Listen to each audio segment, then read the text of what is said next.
Face it, six-pack abs are something that most men want. They not only complete a lean, muscular physique, but are also representative of all the dedication and hard work you've put in to attain them. However, with the amount of people wanting a six-pack of their own comes the overwhelming amount of bad advice out there on how to actually get them. For example, a quick Google search is all it takes to come across a plethora of misleading information. Some say you have to ingest certain types of special foods and drinks while avoiding others.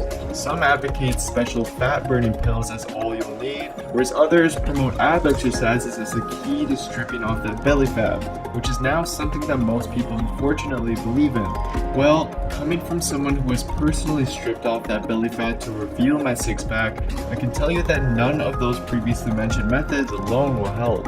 In fact, taking just a quick look at the research proves my point.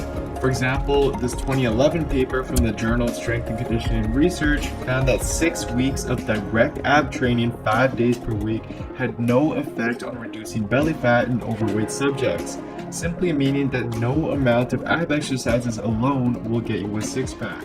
So what should you do instead? The good news is that the real evidence-based way to get a six-pack is actually quite simple. And with the following 3 steps I'm going to cover, by the end of this video you'll have a complete game plan to get you there. Step 1 is the most important step and involves setting up your nutrition, which is going to be responsible for stripping off the excess fat that's covering your six-pack in order to reveal them. As many of you know, in order to lose fat, you must be at a calorie deficit.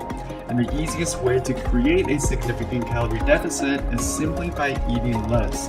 And although you could theoretically do this by exercising more instead, it's actually much harder to do and sustain.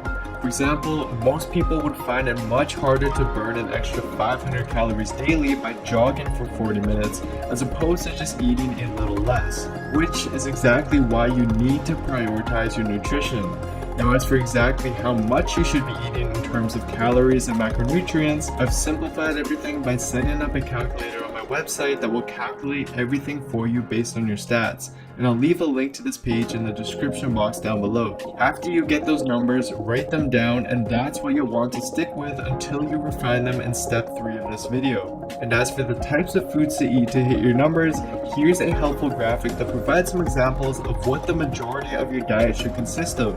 Step 2 involves setting up your resistance training program, which is recommended because when combined with a calorie deficit, it's going to enable you to maintain your muscle mass as you lose fat and help better shape and define your midsection as you lean down. For example, this 2015 systematic review and meta-analysis looked at the effectiveness of a calorie deficit alone, a calorie deficit plus cardio, and a calorie deficit plus resistance training on body composition in overweight individuals. Their analysis found that a calorie deficit combined with resistance training provided the most favorable changes in terms of fat loss and muscle gain.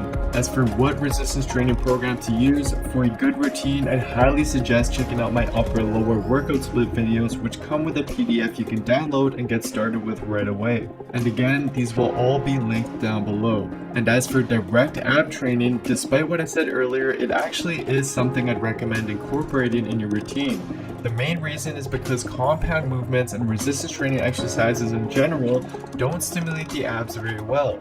In fact, this 2014 EMG paper from the Journal of Strength and Conditioning Research found that activation of the abs and external obliques during the back squat was quite minimal, less than 20%, whereas the standard sit-up led to more than double the activation at around 40%. So since the abdominals and obliques can be grown just like any other muscle, these findings mean that you should be training them directly, as this will improve their look once you strip off the excess fat covering them. My recommendation is to train them around 1 to 3 times per week with a mixture of both weighted and unweighted exercises, which can be done on your rest days and or after your main workouts, for example.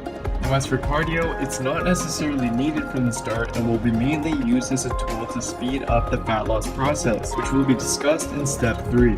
Once step 1 and 2 are in place, the last thing you need to do is monitor your progress throughout the weeks and adjust accordingly to ensure you're heading in the right direction. And you can start by simply weighing yourself every morning and tracking that over time. Multiple studies like this 2011 paper by Garth and colleagues have found that aiming to lose around 0.7% of your body weight per week is a sweet spot in order to maximize fat loss while minimizing muscle loss. For example, a 170-pound individual would aim to lose roughly 1.2 pounds per week. So what he'd do is track his morning weight over time and take a weekly average of it. If he's getting close to his goal weight loss per week, then we know he's on the right track. If, however, he's not losing weight at all or not fast enough, then he should adjust by either slightly reducing his calorie intake or adding a little bit of cardio in order to now hit his goal. And conversely, if he was losing weight too quickly, which isn't necessarily a good thing, he would simply do the opposite. You will inevitably have to lower your calorie intake and or slightly add more cardio as you progress, but the key is to do so gradually. Also keep in mind that weight is just one measurement of progress. It's also important to assess how your strength is doing in the gym, how your body changes look in the mirror, and so on in order to get the most accurate depiction of your progress. So basically, you keep doing this until you reach roughly 12% body fat or below, which as you can see is the level of leanness you'll have to attain in order to see a well-defined six-pack. Just note that you will lose fat from other areas like your face and arms before it eventually comes off your stomach due to the fat cells there being more stubborn. So the key is to be patient and trust the process. Although attaining a six-pack may seem impossible to you or far off from where you are now, trust me on this. With dedication and adherence to the 3-step protocol I went through, you will get there. A dedicated evidence-based program that not only covers training, but also comes with a custom-built nutrition software to automate the nutritional adjustments you should be making over time in order to transform your body as efficiently as possible. Then what you can do is simply head on over to builtwithscience.com and take my starting point analysis tool I have up in order to discover which program and which approach is best for you. A lot of informative videos and content on there as well, which I think a lot of you will find useful.